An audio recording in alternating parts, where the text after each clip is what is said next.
Hey, how's it going guys? It's Nate here. And the disappearance of the Dwemer is quite possibly the greatest mystery in the history of the Elder Scrolls universe. The Dwemer, or Deep Folk, or Dwarves, as they're so often referred to, were a race of elves that built what was easily the most advanced and technologically impressive society the world had ever seen, that spread across northern Tamriel between the Merethic and First Eras thousands of years ago. They created inventions eons ahead of their time, developing robots, mind-reading devices, and even airships. Inventions that, even today, in 201 of the Fourth Era, have never been replicated since. Notably, the dwarves preferred to build their cities and fortresses underground, affording them an extra level of secrecy and isolation from the races above the soil. Of course, this magnificent society came to a very strange and abrupt end, when, out of the blue, sometime in the First Era, they all just disappeared at once. That's right, every single Dwemer just randomly vanished, all at the same time, and they were never heard from again. Now, all that remains are the ruins of their ancient structures, and some of their still humming machines. The questions of what happened and where they all went are some of the most debated topics in the community. If you're anything like me, you've probably always just assumed that those questions are totally without answers or clues, and there's little investigation to be had. However, after literal years of studying Elder Scrolls games, basically for a living at this point, and reading all of the books, and looking into some discoveries that have been made a bit more recently, I can safely tell you that we actually know quite a lot more about what really happened to the dwarves than you probably think. And the reality is that there were a lot of clues left behind. And wherever they went, the Deep Folk are almost definitely still alive. In today's video, what I would like to do is go over everything we know about the Dwemer disappearance, analyzing all of the pieces of evidence we have, exploring the most likely theories, and paying particular attention to some of the details other videos and discussions on this subject seem to look out, as well as some of the incredible insight the Elder Scrolls Online provides, which almost always seems to get overlooked. At the end of the day, I'm certainly not going to promise we're going to solve this whole mystery, but we'll be a lot closer than I ever thought possible, and I think we'll understand the real question is where the dwarves went, not if they're still out there. And we'll have some good ideas on where. So, without any further ado, let's do further and begin to figure out what the heck happened to the Deep Folk. Alright, so I feel the best way to start this video is by describing the history of the Dwarven civilization from the beginning all the way to their disappearance, with an emphasis on what happened towards the end. I know that might sound a bit tedious, but it'll make sure that we're all on the same page going forward, and give me the opportunity to point out some very critical details. Then, once the history's done, we'll delve into some specific pieces of evidence left behind in Skyrim and ESO, and even Morrowind. Alright, let's jump into it. Well, starting with history. The beginnings of the Dwarven people are frankly just as mysterious as their conclusion. We know for a fact that most of the various elven races have their origins in the Somerset Isles, a pair of islands off of Tamriel's southwestern coast. Way back in the early Merethic era, some of these elves migrated off of the Somerset Isles and began settling inland in Tamriel. These Mer would then split off to become the Wood Elves and the Dark Elves, and you get the idea. A similar story is true for humans. Humans are really from the continents of Atmora and Yokuda, and they too sailed down here and split off and you get the picture. Well, strangely, despite the fact that the dwarves are definitely elves, we have no verifiable information that suggests they too share a heritage in the Somerset Isles. In fact, it's said that as other elves were arriving in northern Tamriel, they found that the Deep Folk were already there and had beaten them to it. So, if that's the case, what happened? Maybe the Dwemer left the Somerset Isles before everyone else and before people started recording what was going on. Or perhaps they really come from a different continent. Likewise, the Snow Elves, who early in history inhabited modern-day Skyrim, also share those mysterious origins. We're not sure where those guys came from, either. Another quality that made the Deep Folk unique among their fellow elves was the fact that they never worshipped any gods or participated in any religions at all. While their fellow elves were praying to Arniel and some Daedric princes, and the humans were pledging allegiance to Shor and Akatosh, the Dwemer worshipped no one. It's not that they doubted the existence of the gods, just that they didn't care all that much. The Dwemer knew the gods were real, they just saw themselves as equals. The way their society would progress was not through divine favors, but their own mastery of the sciences. It's also said that some dwarves believed they could ascend to a similar divine plane as the gods, and quite literally become their equals that time. Another thing that distinguished the dwarves from all the other races at the time was their mastery of a concept we call tonal manipulation. Tonal manipulation is essentially the manipulation of the fabric of reality through sound, or tones. Think of your player character's dragon shout. That's not really magic, it's tonal manipulation. Well, the dwarves took that concept and used it to the extreme. It's what would be responsible for most of their defining achievements. Through tonal manipulation, they were able to construct and power robots. It's how they were able to keep those airships powered. And they'd even use sounds to hollow out entire caves to build new cities in. Tonal architects were those who were responsible for experimenting with sounds and trying to harness its power for a variety of new purposes. These architects occupied an incredibly high status in Dwarven society. They would often advise powerful rulers and governments. In many ways, you can think of tonal architects as court wizards from Skyrim.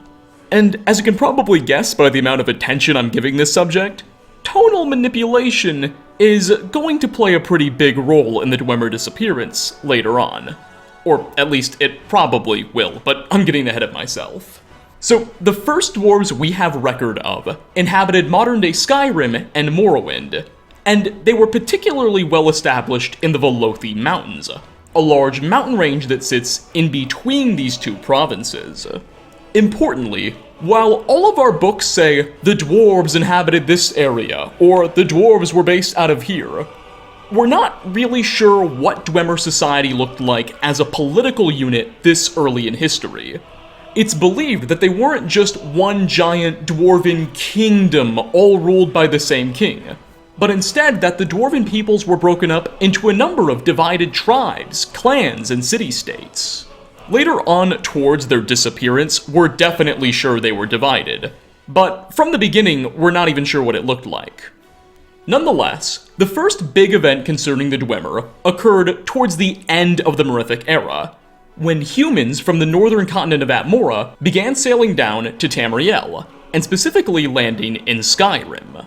Normally, the arrival of new neighbors wouldn't be much of an issue for the dwarves, who lived thousands of feet below the earth, and really had little reason to dispute with anybody.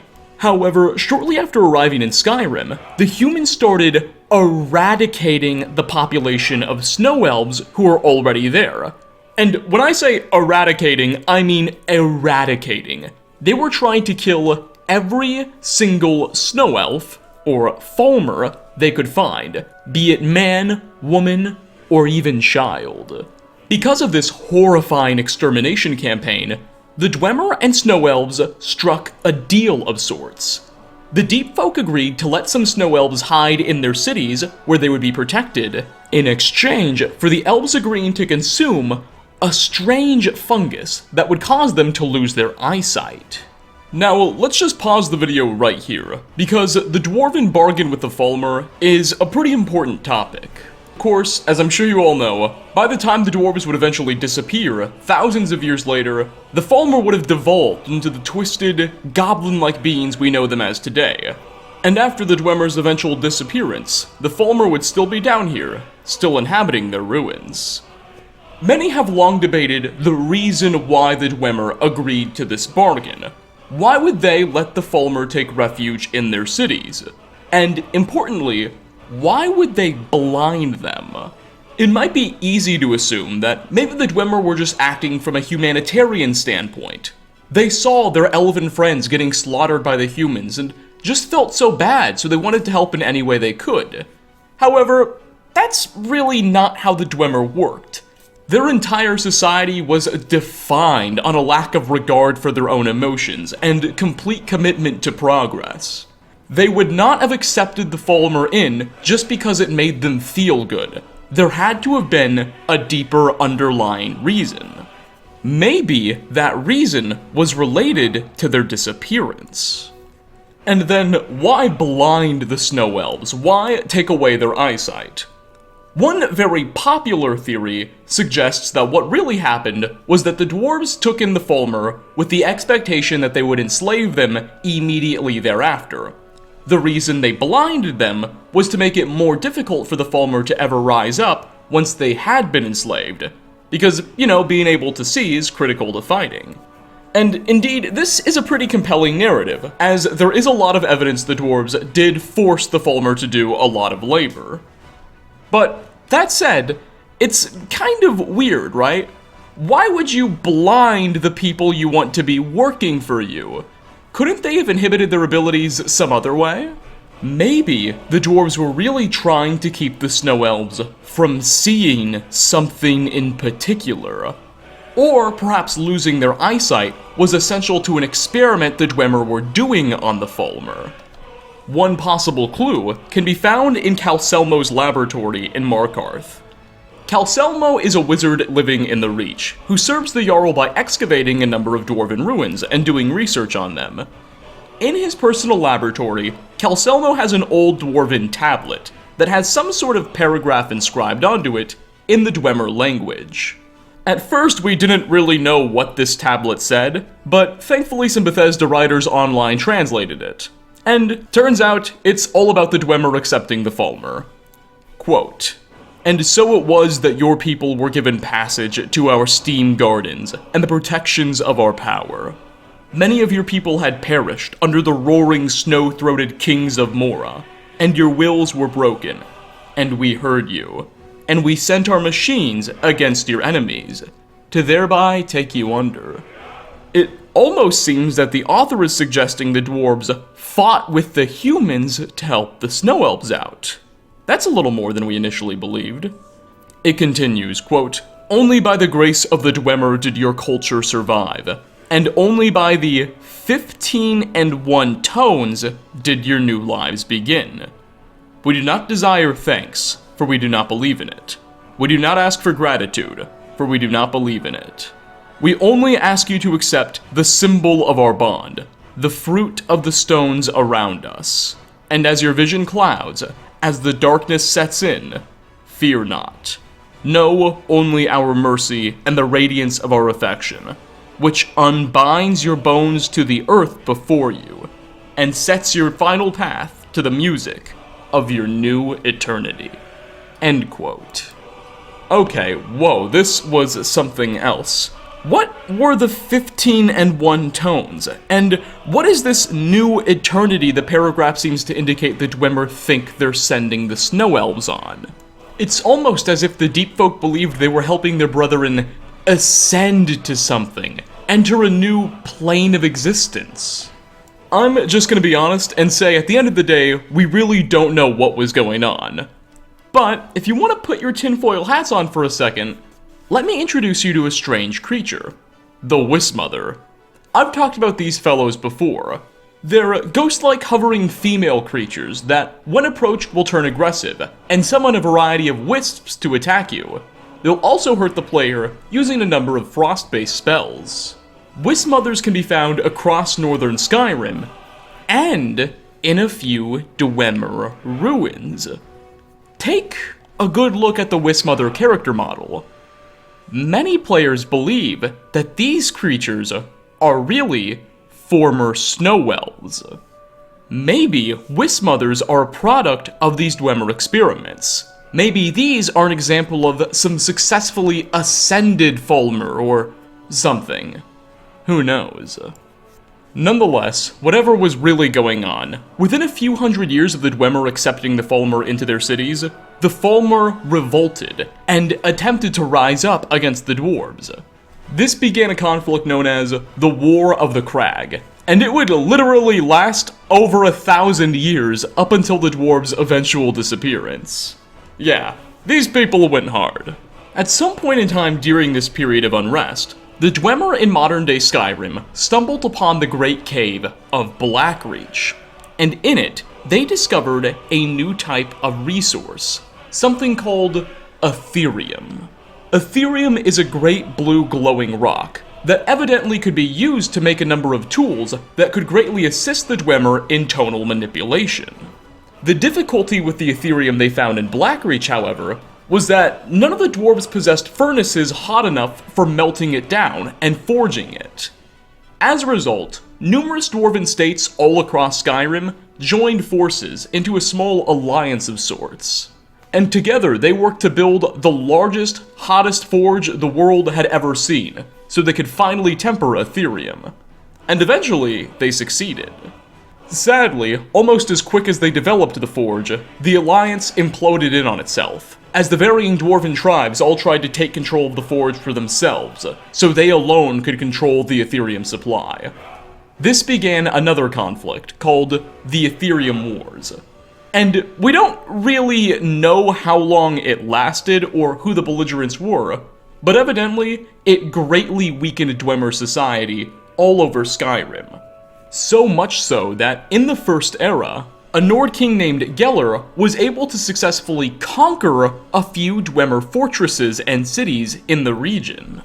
Furthermore, within the next couple hundred years, the Nords of Skyrim formed what we call the First Nordic Empire, and invaded and conquered the majority of High Rock before beginning to invade modern-day Morrowind. When they did this, the various Dwemer city-states and tribes that lived in Morrowind united with their Dark Elven neighbors, and formed a political entity known as the First Council, who together was able to repel the human invasion, and take back some of the lost Dwarven lands in Skyrim. Or lost Dwarven underground cities. Remember, the Dwarves weren't big on land. Now, while this council did successfully fulfill some military objectives, it's said that many Dwemer tribes opposed uniting with the Dark Elves. They thought themselves better and just couldn't overlook the cultural differences. One of those fed-up Dwemer tribes was a clan known as the Lorkhan, whose leader decided it was finally time to leave the First Council altogether. He took his prized hammer and decided that he would throw it super high in the air, and move his clan wherever it landed. Ultimately, he threw his hammer, and it landed in modern-day Hammerfell. That's why we call that province Hammerfell. And he moved his tribe over there, and the Lorkhan started living independently. It's sometime after the Lorkhan split off that things start to get really interesting, and we can finally start talking about the events that led up to the Dwarven disappearance. Now, somewhere in the middle of the 700s of the First Era, the dwarves of the Elder Council discovered the Heart of Lorkhan buried beneath Mount Vardenfell. For those of you who don't know, the Heart of Lorkhan is essentially one of, if not the most powerful artifacts in the entire Elder Scrolls universe. To this day, we're not quite sure of everything it was capable of, but when the dwarves found it, they hid it and started experimenting with it. Keep in mind, the First Council was a coalition of both Dark Elves and Deep Elves. So when the Dark Elves finally found out that the Dwemer had the Heart of Lorkhan and were working on it in secret, they were obviously a little bit concerned. And they were right to be afraid, because it turns out one of the Dwarven tonal architects, a man named Kagranak, was specifically intending to use the Heart of Lorkhan to allow him to create his own entire god that would serve the interests of the Dwemer and the Dwemer alone. Alas, soon enough, the Dark Elves learned of that too, and the entire First Council just collapsed in on itself in civil war, as the Dunmer desperately attempted to stop Kagranak and the dwarves' plans. Long story short, after a few months of fighting, the dwarves and Dark Elves finally geared up for one final battle at the Red Mountain. Both amassed all of their armies together and prepared to finish the thing in a single engagement. And, in the middle of that battle, all of a sudden, is when the dwarves just completely disappeared, and vanished off the face of the planet. They would never be seen again. Well, alright, that's Dwarven history from you, but what things can we pick up from all of this? Well, for one, it seems very likely that the Heart of Lorkhan was in some way involved in the disappearance of the Dwemer. In fact, many players believe that while the battle was going on above ground, Kagranak may have done something to the Heart of Lorkhan that triggered the disappearance at the same time. Maybe he was hammering away or something like that. Furthermore, it's very important to point out that even the Rorken dwarves all the way out in Hammerfell, who weren't even a part of the First Council anymore, they disappeared too. So that interaction didn't just affect one or two dwarven states, it affected all of them. Well, almost all of them. You see, in the Elder Scrolls III Morrowind, we can meet a character named Yagrum Bagarn. He is, according to himself, the last living dwarf on Earth. Yagrum is old, sickly, and dying of a plague called the Blight. However, he'll offer the player an incredible amount of insight on his own perspective from the Dwarven disappearance. You see, he was able to avoid the fate of his peers, because at the time everyone vanished, Yagrum was on a different plane of reality, meaning he was possibly somewhere in Oblivion or Aetherius. Alas, when he came back, he just saw all of his old friends gone. Apparently, Mr. Bagarn spent the next few thousand years searching for answers, digging up old ruins and using all kinds of magical and tonal techniques to extend his own life. Sadly though, he's found absolutely nothing.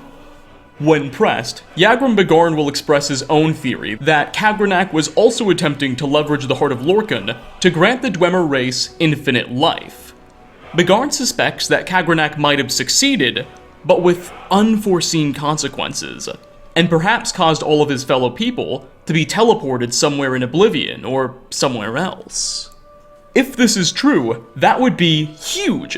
It would mean that the dwarves aren't gone, they've just been displaced somewhere we can't find them yet. Though Yagrum also admits it's entirely possible all of his people were killed as well. He's just as clueless as we are, unfortunately.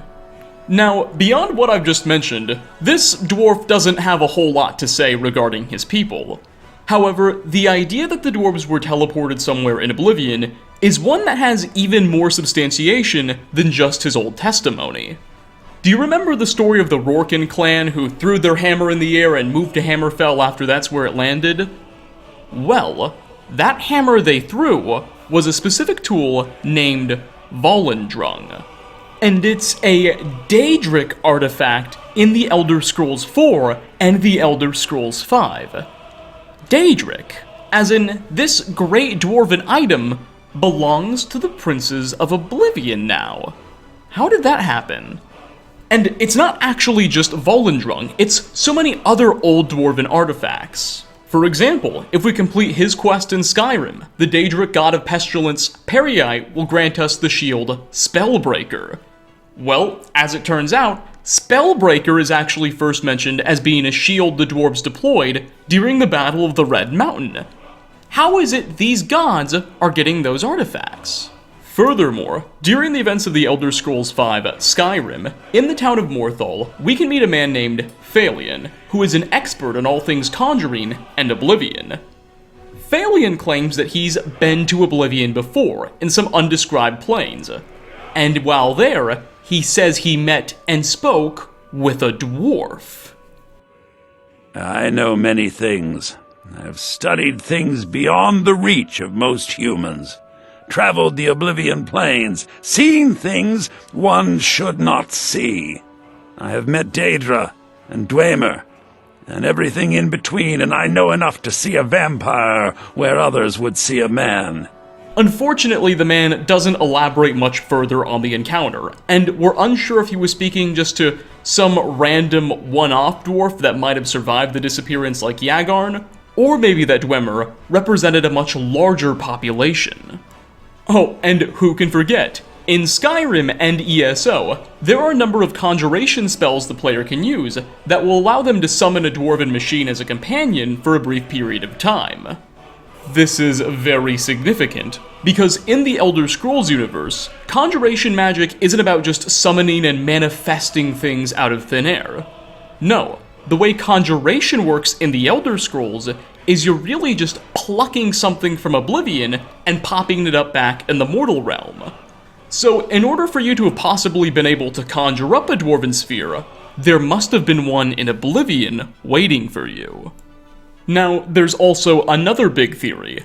This one coming from a former Bethesda Game Studios writer named Michael Kirkbride, whom left Bethesda after the completion of The Elder Scrolls III Morrowind, but continued to write fanfiction lore on his own blogs and other websites. Again, as always with Michael Kirkbride or any former Bethesda Game Studios employee, anything they write after leaving the studio should technically be considered fanfiction. But again, their perspectives are always important because it gives us an idea on what the studio actually might have been thinking. In some of Kirkbride's own writings, he's proposed that the dwarves didn't all die or anything like that. That instead, they became the quote-unquote skin of the new god Kagrenak was creating. And after the disappearance, they were really just slingshotted tens of thousands of years into the future, to a time so far ahead, none of their advanced technologies were necessarily advanced anymore. And in the Elder Scrolls Online, we do learn that the Dwemer were experimenting with manipulating the space-time continuum, as we have to help disable a faulty tonal resonator that's causing items from all over space and history to teleport in Blackreach. Whatever the case, it seems very, very likely that the dwarves are still somewhere in reality, just not on our dimension. Maybe the whole reason the Dwemer took in the Snow Elves in the first place was so that they could have someone to test this teleportation technology on first. Maybe that's how Wissmothers specifically were created. They're elves that got meshed between dimensions or something like that. Oh, yeah, and how could I not mention Arniel Gain? Arniel Gain is a professor at Skyrim's College of Winterhold, who will offer the player a number of side quests related to an experiment he's conducting on the Dwarven disappearance. You see, Mr. Gain is trying to replicate the event that led to the Dwarven vanishing on a very, very micro scale. He believes that if he can succeed, he'll figure out what really happened. I apologize if I have not been clear about my work. I didn't want to discuss it for fear this moment might never come. Everyone knows the dwarves disappeared. No one knows why. This little experiment is a first step in recreating the events of their disappearance in an effort to unravel that mystery. Lacking the heart of a dead god, I'm substituting the crystal you helped craft in its place. Alas, after we get him all the tools he needs and Arniel attempts the experiment, it goes horribly wrong, and he just outright vanishes altogether. Presumably, he vanished to the same place the other dwarves went. However, we can't be sure.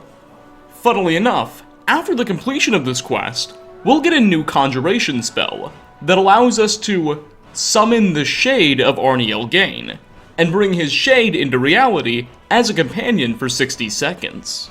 Strangely, we're not too sure what shades actually are in the Elder Scrolls universe, like if they're a piece of someone's soul or relevant to their identity in some way. The only other shade we can summon like this is the spirit of Lucien Lachance, who apparently is coming from the Void. Perhaps that's where Arniel is too, or maybe he's somewhere else. Now, here's the real kicker. The Arniel's Shade spell costs 0 magicka to cast. Instead, it's time restricted. Meaning, it doesn't seem like we're conjuring up Arniel's Shade with magic, but instead, some other energy. Perhaps tonal manipulation. Maybe Arniel really did strike exactly what the Dwemer did. And maybe if we can use tones to summon Arniel's Shade, we could do the same thing with the Dwemer. No matter, despite this boatload of evidence, at the end of the day, it's unclear what actually did happen to the Deep Folk. Whether they were simply displaced somewhere else in time or space, or if they really did actually just disintegrate into nothingness. Frankly, while I think Bethesda's definitely hinting towards the displation theory, I would bet we'll probably never get a definitive answer to this question. The reason is Todd Howard's been on record saying before, he kinda likes having mysteries in games just cuz. Take a listen to this quote. Quote, "I think mysteries in a game are all good. Like I said, people want to know truth. But even my perspective is one version of the truth of what happened in the history of the Elder Scrolls and so forth. I would tamper the fans' desire to have old mysteries revealed, because mysteries are good for a fantasy world to see. What's beyond the ocean? Would you do a game in Akavir? These are things we have thought a lot about. I could sit here and tell you lots about Akavir. Actually, one of the original Skyrim designs had characters from that continent returning with an army of dragons. But it was sort of like, nah, keep the mysterious lands mysterious. There's enough to do in Tamriel proper. As time goes on, I like to have those elements of mystery, or really strange things that you can't wrap your head around." End quote. So, there you go. It seems even Bethesda's head honchos are very well aware of the significance of this strange mystery, and ultimately, they don't seem very interested in ever giving us a firm answer. Well, it is with such a depressing conclusion we are going to wrap up. Thanks so much for stopping by, everybody. What do you think happened to the Deep Folk? Do you think they were displaced in time? Space, maybe? Do you think they all just died at once? Leave a comment down below. As always, like ratings are very much appreciated. Again, thanks for watching, and hope to catch you all in my next video. Peace out, everyone.